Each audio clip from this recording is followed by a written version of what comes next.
Au nom du Père et du Fils et du Saint-Esprit. Amen. Chers frères et sœurs, nous voici au 26e dimanche du temps ordinaire de l'année liturgique C. La parole de Dieu aujourd'hui n'est pas facile à entendre. Elle est comme une gifle qui nous réveille de nos habitudes. Le prophète Amos, Saint Paul et Jésus-Christ notre Seigneur nous rappellent que nous pouvons facilement tomber dans une vie confortable, indifférente aux autres et oublier que le cœur de notre foi, c'est l'amour. Écoutons d'abord le prophète Amos. Il parle aux riches de son temps, ceux qui se sentent en sécurité dans leur belle maison de Samarie et de Jérusalem. Que fait donc le prophète Amos? Il secoue ces riches de son temps et les appelle la bande des vautrés. C'est une parole forte, presque brutale. Et pourquoi cette colère? Parce que ces riches festoient, chantent, se dorlotent, mais ne se soucient pas de la ruine de leur peuple. Le pays souffre, la pauvreté grandit, l'injustice se multiplie, et eux s'enferment dans leur petit monde de confort. Chers frères et sœurs, ce message n'est pas seulement pour Israël d'autrefois. Il est pour nous aujourd'hui. Dans notre société, certains mangent à satiété et d'autres ne savent pas comment nourrir leurs enfants. Certains gaspillent, d'autres tendent la main. Amos nous dit, le vrai scandale, c'est l'indifférence. Nous savons dans nos sociétés comment certains sont dans l'opulence à cause du pouvoir qu'ils détiennent dans leurs mains. Le pouvoir de l'argent, le pouvoir du commandement, l'autorité qui ignore ou supprime les autres de façon lamentable. Et si le prophète Amos venait prêcher dans notre ville, dans notre pays aujourd'hui, que dirait-il? Peut-être le prophète allait dire « Malheur à ceux qui dorment tranquilles alors que leurs voisins souffrent. Malheur à ceux qui pensent seulement à eux-mêmes et qui ferment leurs yeux aux blessures des autres. » La deuxième lecture de ce dimanche nous présente un autre chemin. Saint Paul écrit à son disciple Timothée, un jeune évêque. Il lui dit, « Toi, homme de Dieu, recherche la justice, la piété, la foi, la charité, la persévérance et la douceur. » Autrement dit, Saint Paul disait à Timothée, et à chacun de nous naturellement, « Ne te laisse pas séduire par l'orgueil, par l'argent facile, par une vie confortable. Mets ton énergie à vivre l'évangile. » Saint Paul rappelle aussi que nous devons garder le commandement jusqu'à la manifestation du Seigneur. Ce commandement, c'est celui que Jésus lui-même nous a donné. « Aimez-vous les uns les autres comme je vous ai aimé. » Voilà la vraie richesse du chrétien. Frères et sœurs, nous devons nous demander, qu'est-ce qui guide ma vie? C'est une question que j'avais posée la dernière fois aussi en commentant l'évangile du dimanche. Est-ce l'argent, le confort, ou bien est-ce le désir de ressembler au Christ? Saint Paul nous encourage à choisir chaque jour la fidélité, même dans les petites choses, car notre vie est brève, notre vie est courte et nous serons jugés sur l'amour. Et Jésus, dans l'évangile de ce dimanche, nous raconte la parabole bouleversante du riche et du pauvre Lazare. Regardons bien.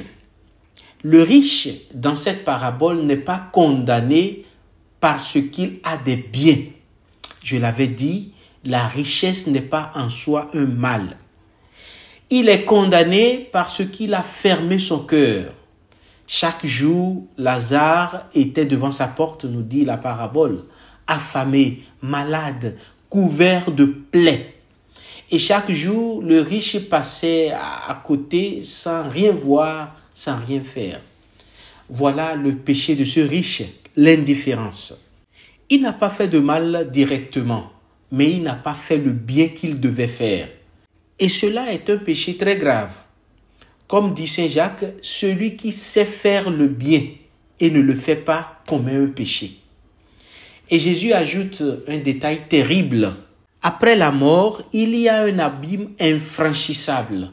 Autrement dit, l'indifférence devient une séparation éternelle si nous ne nous convertissons pas. Frères et sœurs dans le Christ, retenons bien ceci. L'indifférence est un péché. Elle peut sembler moins grave que la violence, le mensonge, le vol, mais en réalité, elle est encore plus destructrice, car elle tue l'amour dans le cœur. Quand je vois quelqu'un qui souffre et que je détourne bonnement le regard, je pêche par indifférence. Quand je sais qu'un voisin est dans le besoin et que je dis « ce n'est pas mon affaire », je pêche par indifférence.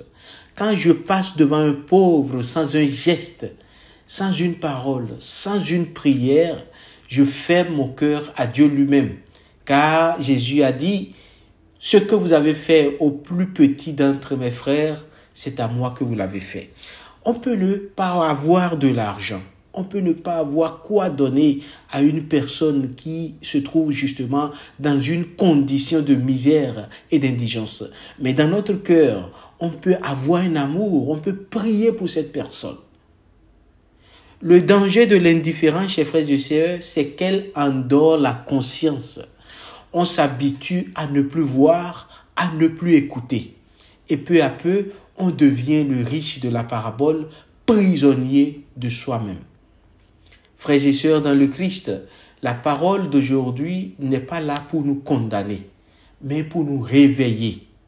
Elle nous dit, n'attendez pas demain pour aimer. Regardez autour de vous. Qui est le Lazare à votre porte? Qui est ce voisin, ce parent, cet enfant, cette veuve, ce malade qui a besoin de vous?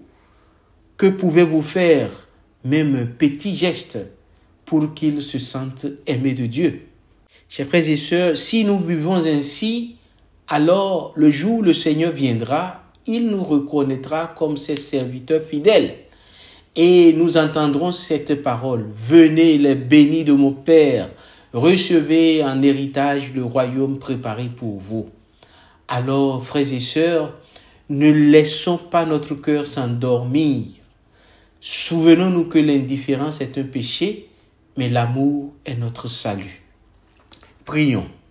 Seigneur notre Dieu, tu as ouvert nos oreilles aujourd'hui par la parole des prophètes, des apôtres et de ton Fils Jésus. Tu nous rappelles que l'indifférence est un péché et que l'amour est le chemin du royaume. Ne permets pas que notre cœur s'endurcisse. Donne-nous de voir les Lazars qui sont à nos portes et de tendre la main à ceux qui souffrent pour qu'à travers notre charité, ton visage soit reconnu.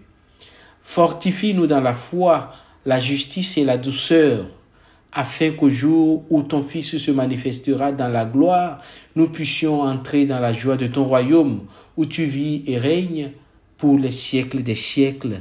Amen. Et que la bénédiction du Dieu Tout-Puissant descende sur vous et demeure toujours avec vous, au nom du Père et du Fils et du Saint-Esprit. Amen. Un très bon dimanche à vous et une bonne semaine de travail. Et par la grâce de Dieu, à dimanche prochain.